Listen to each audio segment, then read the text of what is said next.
Good morning and a very, very happy morning. We are reading Ikigai, The Japanese Secrets of Long and Happy Life. एक ऐसी ज़िंदगी जब सुबह उठे तो मालूम पड़े क्या बात है। मतलब जीवन जीने के लिए उठने का दिल करे। मैं तो कई बार कहती हूँ ऐसा जुनूनी जीवन कि सोने के नींद ना आए, इतना मस्त जीवन हो। सोना तो है हमें 8 घंटे, पर सोचिए ऐसा जुनून कि सोने को दिल ना करे, ऐसी ऐसी लाइफ। तो स्ट्रैटेजी 3 क्या है? हमने स्ट्रैटेजी 2 कर चुके हैं हम अपने पहले।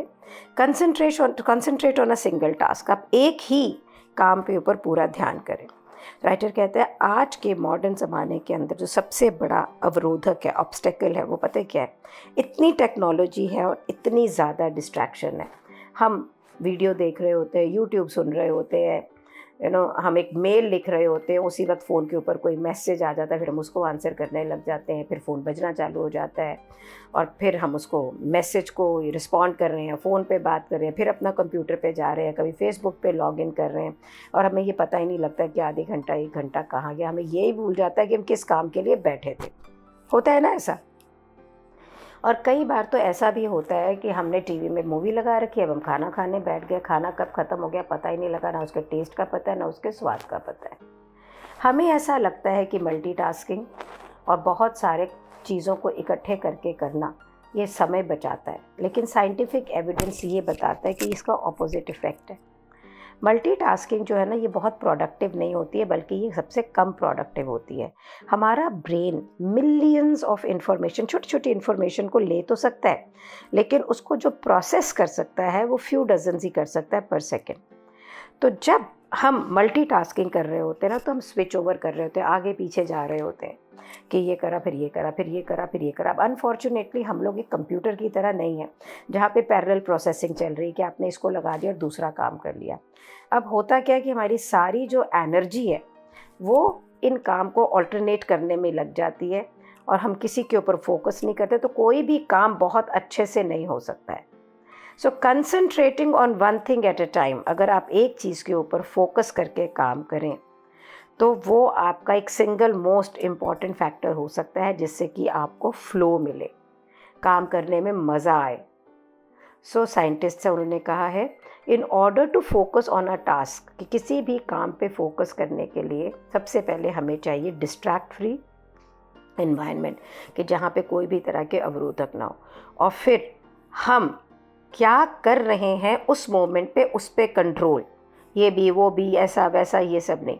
टेक्नोलॉजी बहुत अच्छी बात है अगर हम उसे कंट्रोल करके चलें, अच्छी बात नहीं है अगर टेक्नोलॉजी हम पर कंट्रोल करे। फॉर एन एग्ज़ाम्पल कि आप कोई रिसर्च पेपर, कोई डॉक्यूमेंट लिखने बैठे, आप कंप्यूटर पे बैठे, आपने गूगल को ऊपर देखा कि भाई आपको जो इन्फॉर्मेशन चाहिए, लेकिन आप डिसिप्लिन नहीं हो। अब आप गूगल के ऊपर कुछ और वेबसाइट पे रिसर्च करने लग गए, पेपर तो लिखा नहीं।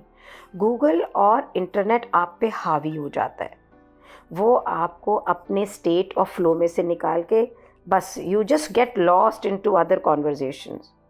और ये साइंटिफिकली प्रूवन है कि हम अगर अपने ब्रेन को बार बार स्विच करते हैं back and fourth between the task, हम समय बर्बाद करते हैं, हम गलतियां ज़्यादा करते हैं और जो भी हम कर रहे हैं उसे कम करते हैं।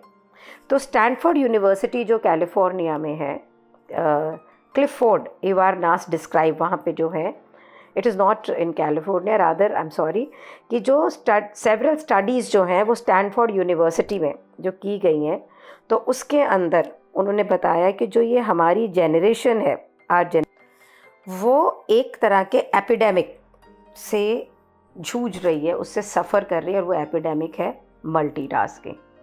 सो एक स्टडी ने एनालाइज़ किया हज़ारों स्टूडेंट्स का, उनको ग्रुप्स में बांटा based on number of things they tended to do at once, कि भाई तुम 2 चीज़ें कर रहे हो तो उनको डावड़ा 3 है तो अगर 4 है तो अगर। तो स्टूडेंट्स जो सबसे ज़्यादा मल्टीटास्किंग कर रहे थे ना टिपिकली, कि वो 4 काम इकट्ठे कर रहे थे, कि नोट्स भी लिख रहे हैं, रीडिंग अ टेक्स्ट बुक भी है, पॉडकास्ट भी सुन रहे हैं और आंसरिंग अ मैसेज भी कर रहे हैं स्मार्टफोन के ऊपर, कभी कभी बीच में ट्विटर पे भी चले गए। तो ईच ग्रुप जो था स्टूडेंट्स को, उनको एक स्क्रीन दिखाई गई जिसके ऊपर लाल और नीले रंग के ब्लू एरोस थे, ऑब्जेक्टिव एक्सरसाइज का ये था कि भाई आप लाल रंग के जो एरोज़ हैं, रेड एरोज़ हैं, उनको काउंट करो। तो शुरू के अंदर तो जितने भी स्टूडेंट्स थे उन्होंने सब आंसर ठीक दिए, उसमें कोई भी मुश्किल नहीं हुई। अब जैसे जैसे नीले एरोज़ इंक्रीज़ किए गए, लेकिन number of red arrows same थे, उनका कुछ नहीं, उनकी सिर्फ पोजीशन बदली गई। तो जो स्टूडेंट्स मल्टीटास्किंग के आदी थे ना, वो लाल एरोज़ को नहीं गिन पा रहे थे, उनको बहुत मुश्किल हो रही थी अपने टाइम अलॉटेड में करने में, क्योंकि जो स्टूडेंट्स को हैबिचुअल नहीं थे, who did not habitually multitask for one very simple reason, तो क्या था कि उनका जो ब्रेन था ना, वो किसी एक चीज़ के ऊपर फोकस करने के लिए था ही नहीं, वो मल्टीटास्किंग कर रहे थे। तो उनका तो ब्रेन को आदत थी कि वो किसी भी स्टिमुलस जो भी चीज़ उनको इंस्टिगेट करेगा वो उसको पर अटेंशन पे करने चले जाएंगे, वो ये नहीं देखेंगे कि उसकी इम्पोर्टेंस कितनी है। और जबकि जो दूसरे स्टूडेंट थे जो कि फोकस होकर सिंगल टास्क करते थे, तो उनको रेड एरोज़ को काउंट करने में कोई दिक्कत नहीं, क्योंकि उन्होंने ब्लू एरोज़ को बिल्कुल देखा ही नहीं, इग्नोर कर दिया। तो और भी बहुत सारी स्टडीज़ हैं जो कि ये प्रूव करती हैं कि बहुत चीज़ों पे अगर आप इकट्ठे काम करते हैं तो हमारी प्रोडक्टिविटी 60% तक कम हो जाती है, और हमारा IQ यानी इंटेलिजेंस लेवल जो है वो 10 पॉइंट तक कम हो जाता है। एक और स्टडी जो स्वीडिश काउंसिल में करी गई सोशल रिसर्च के अंदर, तो उन्होंने एक ग्रुप ऑफ स्टूडेंट्स तकरीबन 4000 यंग एडल्ट्स जो थे उनको लिया, जिनकी की उम्र 20 से 24 साल के बीच में थी, और ये लोग सब अपने फ़ोन से एडिक्टेड थे सारा दिन, ये सोते भी कम थे, ये कम्युनिटी से मतलब समाज से कम कनेक्टेड थे क्योंकि सारा दिन फ़ोन पे थे। तो उन्होंने देखा कि वहाँ पे डिप्रेशन के साइन भी थे। तो अगर हम कंपैरिजन करें कि जब हम सिंगल टास्क पे ध्यान देते हैं और जब हम मल्टीटास्क पे ध्यान देते हैं, बहुत सारे काम इकट्ठे कर रहे होते हैं, तो क्या होता है, जब हम सिंगल टास्क पे काम करते हैं तो हमारा फ्लो जो है वो बेटर होता है, हमारी प्रोडक्टिविटी बेटर बनती है, हमारा याद रखने को, उसको करने का रिटेंशन जो है वो बेटर हो जाता है, हम गलतियां कम करते हैं, हम शांत होते हैं, और जो भी काम कर रहे हैं उस पर हमारा कंट्रोल होता है। और ये हमें पूरी अटेंशन देता सिखाता है, और हम अपने वातावरण के प्रति भी मोर अटेंटिव होते हैं, हम ज़्यादा कंसिडरेट होते हैं, और हमारा क्रिएटिविटी की जो पावर है, निर्माण की जो पावर है, वो बेटर होती है। और जब हम मल्टीटास्किंग कर रहे होते हैं तो फ्लो तो इम्पॉसिबल है, हो ही नहीं सकता, प्रोडक्टिविटी 60% तक कम हो जाती है, आपको दिखेगा नहीं पर ये हो जाती है, और आप चीज़ों को याद नहीं रख पाएंगे, आप चीज़ें भूल, तो अगर आप में से कोई कहता है मैं तो भूल जाती हूँ चीज़ें, तो फिर आप ये देखिए कि आप मल्टीटास्किंग कर रहे हैं, आप गलतियाँ ज़्यादा करेंगे, आप सेंसेशन से ज़्यादा स्ट्रेस्ड होंगे, और आपका काम आप पे हावी होगा, आप अपना कंट्रोल छोड़ देंगे। और जितनी भी ये चीज़ें हैं, जैसे स्टिमुलाई से एडिक्शन है, मतलब कुछ भी हुआ उसकी तरफ ध्यान चला गया, कुछ हुआ उसकी तरफ ध्यान चला गया, कभी फ़ोन देख रहे हैं, कभी सोशल मीडिया देख रहे हैं, कभी ये कर रहे हैं, तो इससे क्या होता है, causes us to hurt those around us. जब हम ऐसे व्यवहार में होते हैं तो जिन लोगों के साथ हम रहते हैं ना, हम उनके लिए भी एक अनकम्फर्टेबल सिचुएशंस क्रिएट करते हैं, और क्रिएटिविटी तो कम होती है, इसमें तो कोई डाउट ही नहीं है। तो राइटर कहता है कि what can we do to avoid falling victim to this flu इम्पेडिक एपिडेमिक। मीन्स ये जो एपिडेमिक मीन्स जो कि छूत की बीमारी की तरह होती है, कि ये ऐसी एपिडेमिक, ये ऐसी बीमारी जिसके अंदर हम मल्टीटास्किंग कर रहे हैं, इसको कम करने के लिए हम क्या करें, इसके विक्टिम हम ना हो। तो हम अपने ब्रेन को सिंगल टास्क करने के लिए ट्रेन कर सकते हैं।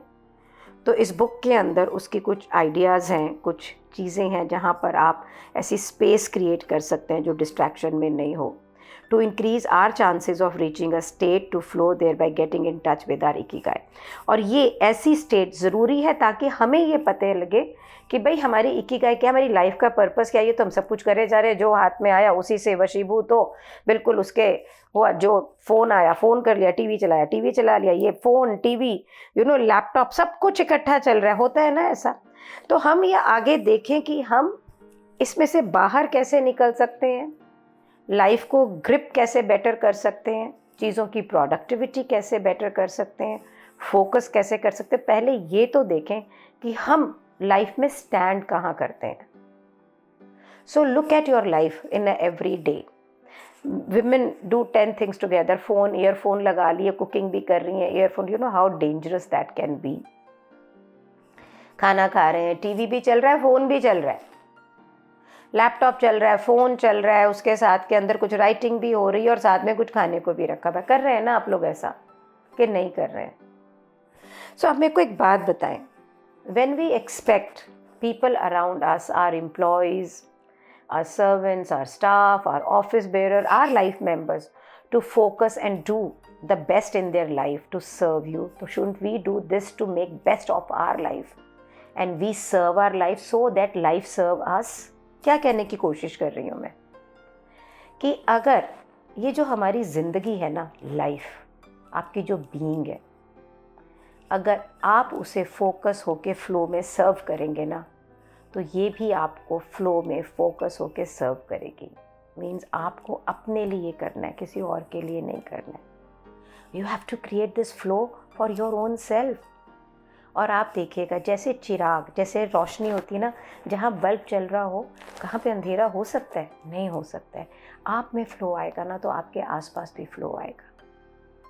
Promise me. Thank you so much for creating this space where we are reading this amazing book. Thank you so much for creating this journey, जहाँ आपके वजह से कितने लोग इसके अंदर साथ में हैं. कितने भी शब्द आपको थैंक यू के कहूँ कम है. Gratitude. Thank you so much.